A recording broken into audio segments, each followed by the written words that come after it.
jek yoki shirkatga barcha pul to'lashga majburmi? Yo'q, majbur emas.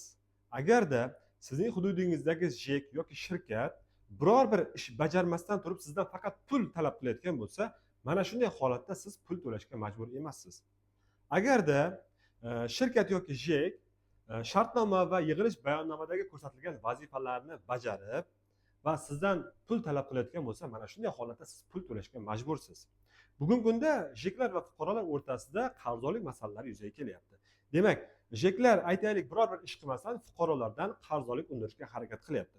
Fuqarolar qarzdorlikni to'lamagandan so'ng shirkat yoki jeklar sudlarga murojaat qilyapti va sud hujjati, ya'ni sud buyrug'i chiqarilib, majburiy ijroga yuborilyapti. Majburiy ijro aholidan qarzdorlikni undirishga harakat qilyapti.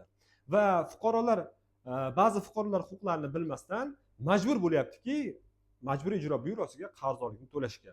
Demak, mana shunday holatda sud qarorini bekor qilish mumkin. Ya'ni siz sudga yoki majburiy ijroga borasiz va sudning hujjatini olasiz, ya'ni sud buyrug'ini olasiz.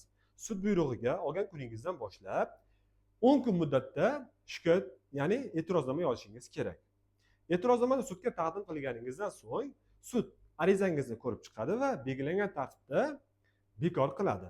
Va bekor qilingan hujjat, ya'ni ajrimni olib majburiy ijro byurosiga taqdim qilsangiz, qarzdorlikni bazasidan o'chirib yuboradi.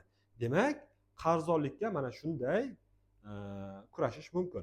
Agarda sizda qarzdorliklar bilan bog'liq mana shunday holatlar yuzaga kelayotgan bo'lsa, bizga murojaat qilishingiz mumkin. Yoki izohlarda fikrlaringizni qoldirishingiz mumkin. Biz sizga batafsil javob beramiz. Behbudiy aytganidek, haq olinur berilmas. Haqqingiz uchun doim kurashing. Mana shunday ma'lumotlarni o'tkazib yubormaslik uchun ushbu kanalga obuna bo'lib qo'yishni unutmang.